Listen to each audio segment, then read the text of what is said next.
everyone, and welcome to our podcast. I'm really excited that you've decided to join us for this very special moment. You're about to receive some quality information regarding home care services for your loved ones. So get ready for your weekly insight of information, stories, and tips.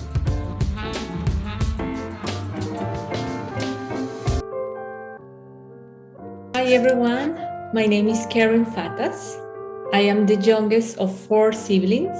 I love to travel and experience new cultures. I have lived in 4 different continents, and now I'm living in the Middle East. All these experiences have shaped me in so many ways, including the way I do life daily. Today I want to share with you from my heart. It is short, but my hope is that as you listen to this podcast, something new will start to grow and flourish in your life. Since I was young, I had a soul connection with older people, especially with those of advanced age.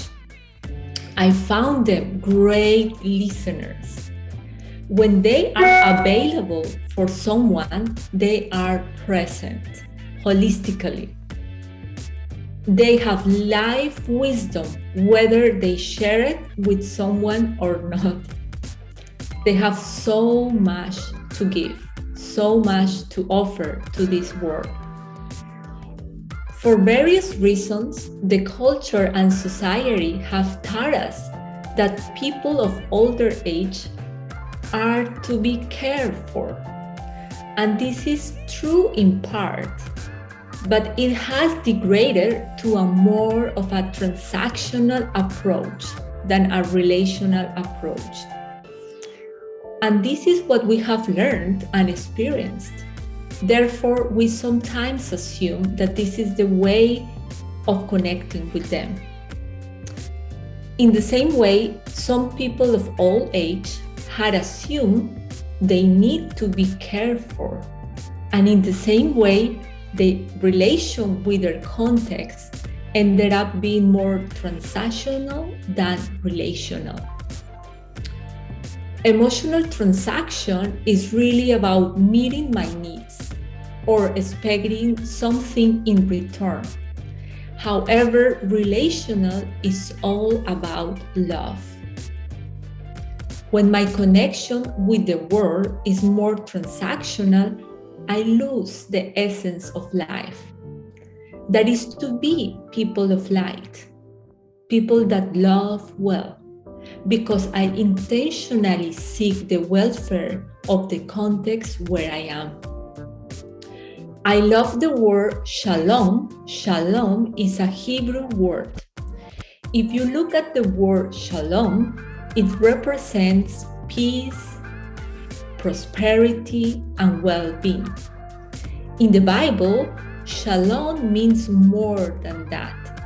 It means universal flourishing, wholeness, and delight. We live in a world where our needs and wants come first, above everything and anyone. And somehow we pay the price to different degrees. For some, the price they pay is loneliness. For some, bitterness. For others, sadness. For others, lack of community, and many more. Have you ever felt that even if you are surrounded by people, you still feel some of those emotions? I have asked myself, when I am at my best as a person, when this happened. And it didn't really take me long to discover that when I am at my best is when I'm giving myself to others, when I'm serving others and loving others well. It is in those moments where I feel energized, emotionally and physically. That in those moments when I'm seeking deliberately peace or well-being for others, I am too finding my shalom. I feel whole and delight. The universal law of giving and receiving is present in everything we do, even if we are not aware of it. Coming back to my early connection with people of advanced age, since I was young, it has been developing and happening over the years. Life has brought me to have deep connections and friendships with older people.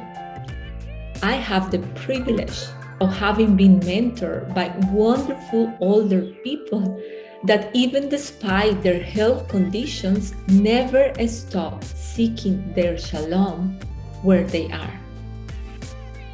I have observed and asked myself many questions about what makes them so special.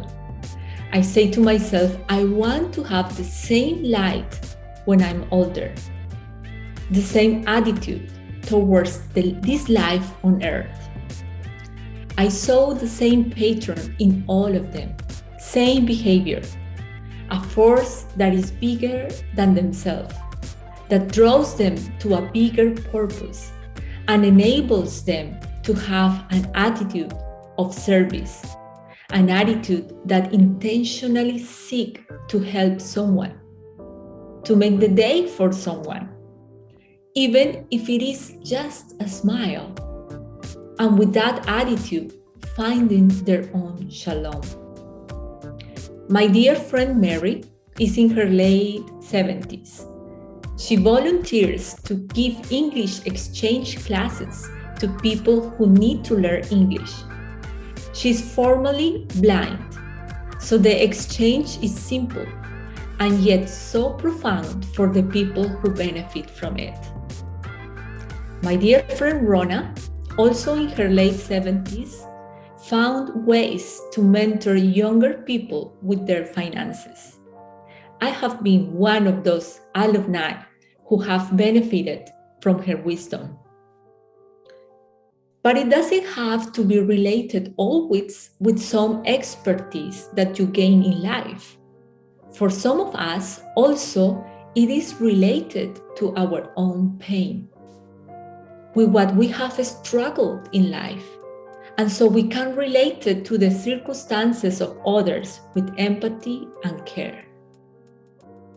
So seeking the shalom where we are is an attitude that wants to bring life and restoration.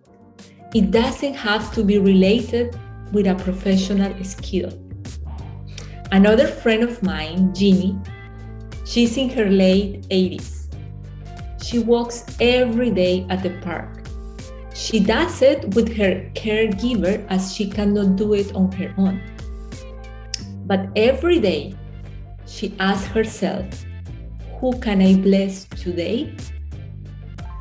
She brings some chocolates that are not always shared with someone, but she puts on her glasses of shalom. And as she sees through the lenses of love, as she seeks to make the day for someone, she's also making her day. When you give yourself to others with love and vulnerability, you realize that you too are finding your own shalom. Wherever you are, with any physical condition you have, you can make a difference in your context. It only requires to have an open mind, to try it out, and to be courageous. Never is too late to give and receive shalom. You don't need a title or office to light your lamp for others. Since this podcast is for Right at Home Texas community, the eldercare Texas, my call to action is for the older people out there. It's never too late to have an attitude that brings life into your context. In fact, these times where many of us are immersed in technology, the whole day, virtual meetings, virtual school, busy lives, when someone like you dares to step out of your comfort zone and find one thing you can do today to bring shalom to your context, you are helping to build a kinder place for all. Whether it's meeting your neighbor and knowing him by name, whether it's smiling at someone at the park, whether it's baking a cake to thank the local police, whether it's saying sorry to someone and making peace, whether it's calling someone and affirming their talents, those sparks of light will start to travel around and color the life of many. And as you do that, you will also color your life. So please do share with us your stories of Shalom so we can keep learning together and encouraging each other. Be brave and dare to be an influence of Shalom. Thank you. Thank you for sharing this moment with us. We hope you enjoyed it. Don't forget to visit our website, www.eldercaretexas.com, and follow us on social media. You can find us on Facebook, Instagram, and our Spotify channel as Eldercare Texas.